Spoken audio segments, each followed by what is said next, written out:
Jangan ada yang merobek kecuali suami. Maka itu kenapa Kejadian 1:28 jelas, diberkati dulu baru beranak cucu. Mengapa? Karena anak sulung harus dilahirkan oleh seorang gadis. Maka itu kalau anak pertama itu lahir, ternyata ibunya tidak gadis, dia bukan anak sulung. Catat ini anak-anak muda. Ini penting sekali. Dan jangan merasa bebas pria-pria, karena kita nggak punya tanda kita harus berjaga atau tidak. Tapi dengar, siapa yang pernah memerawani seseorang, dia akan tetap tanggung akibatnya dalam hidupnya kalau nggak mau bertobat. Jangan dianggap enteng.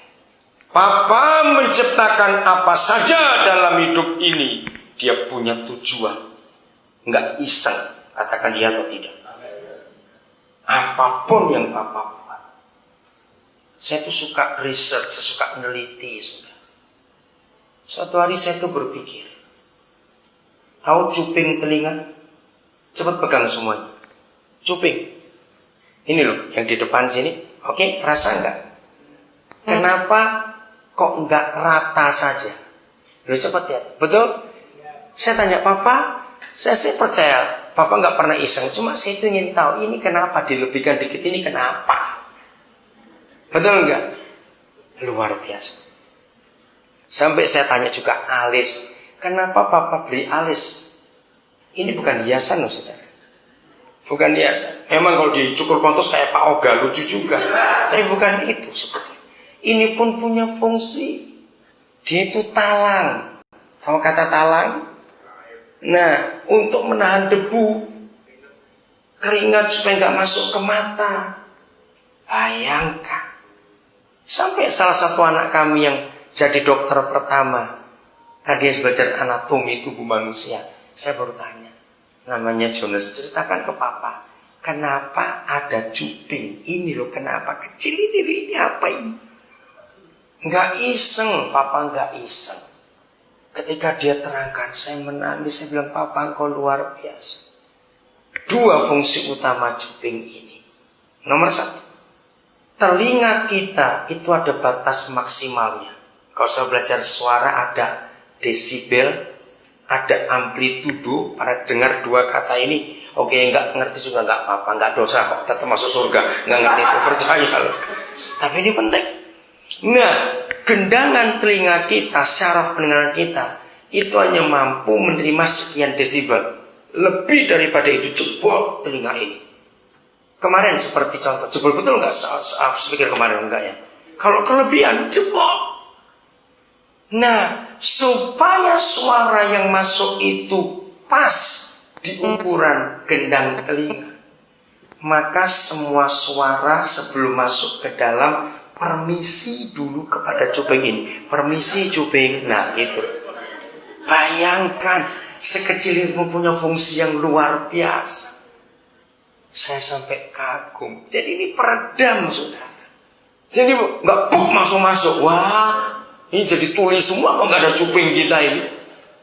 Terus lihat, kenapa semua belakang telinga kita ada colowokan nggak seperti mangkok itu? Loh betul nggak? Inilah yang belakang.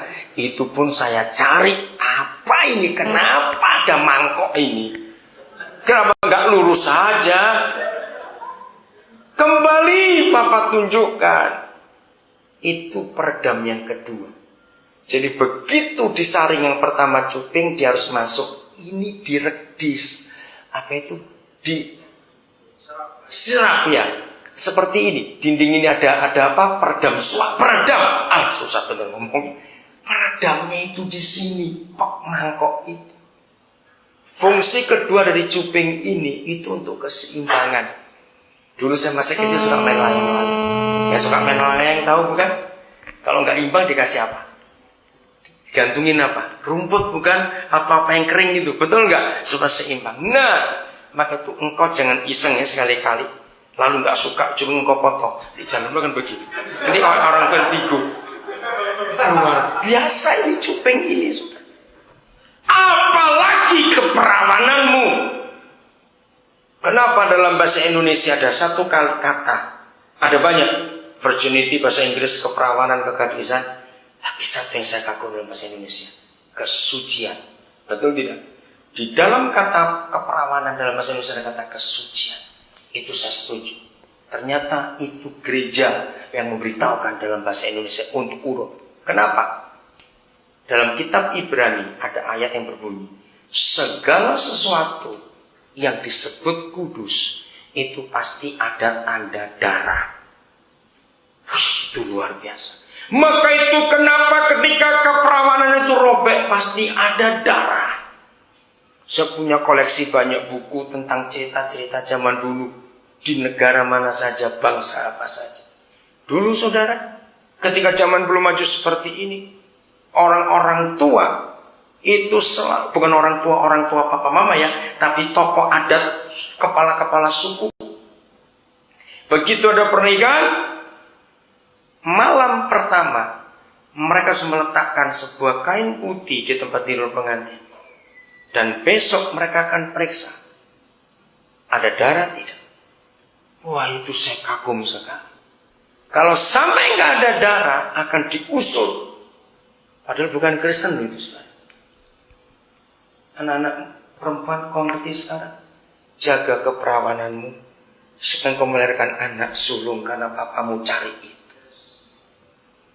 Luar biasa kitab suci kita ini. Yang sudah salah, ayo kita bertobat. Beritahukan pada teman-teman gadismu yang lain, jaga, jangan kayak aku. Jangan sudah merasa tertuduh kalau sudah mendengar firman ini. Ya sudah, saya terlanjur, mau apa? Dan itulah seringkali gereja bersalah, tidak pernah mengungkapkan kebenaran ini. Terlalu banyak khotbah uang dan surga neraka, Yudea Galilea terus, sampai kita nggak tahu hidup ini mau apa. Jadi anak-anak yang nggak bisa pulang itu belum tentu nggak punya rumah. Adanya di pojok tiap jalan. Tunggu pagi mereka baru pulang. Kenapa kalau pagi baru pulang? Sebab si pembuat neraka pergi kerja. Ngerti kata ini? Siapa itu pembuat neraka di rumah? Ayah ibu yang gak bertobat. 100% dengan pengantin yang terpaksa menikah karena hamil dulu. Dengar ini, 100%. Nggak pernah umur panjang. Kenapa? Nggak cinta kok. Karena terpaksa. Pak Gembala, ini konsep saya. Tolong beritahukan pada gembala-gembala lain. Saya tidak akan pernah menikahkan. Kalau mereka sudah hamil dulu pun, saya akan beritahukan orang tuanya. Harus dikonseling, diurut dulu, diselidiki dulu. Ini jodoh dari Tuhan atau karena main-main. Kalau dalam konseling, dalam urusan dua keluarga itu cerita semuanya, ternyata ini karena main-main, jangan dinikahkan Pak Gembala. Bahaya besar. Kalau dinikahkan kasihan, kalau mereka cerai nggak boleh nikah lagi. Lebih baik mereka jangan nikah, supaya mereka bisa nikah lagi.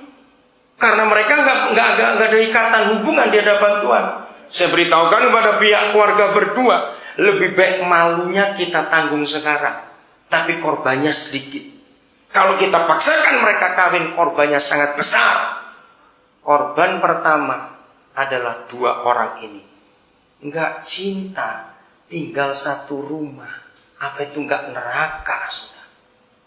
Terus belum siap jadi ayah ibu, si kecil sudah nongol. Anak bayi itu sangat tergantung dengan hati orang tua. Dengar ini baik-baik. Kalau papa mama nggak pernah akur, papa mama jengkel terus walaupun nggak pakai suara keras, dengar ya. Yang di belakang tolong jangan ribut. Ini serius, dengarkan untuk kalian. Siapa ingat kisah ini? Coba jawab orang tua ingat. Saya sebelum tahu ayat ini, saya setuju pada orang-orang tua. Orang-orang tua berkata begini, kalau ada bayi gelisah malam-malam, rewel, ngerti kata itu? Orang tua berkata, oh mereka kembung. Kasih minyak telur. Setelah saya tahu firman ini ternyata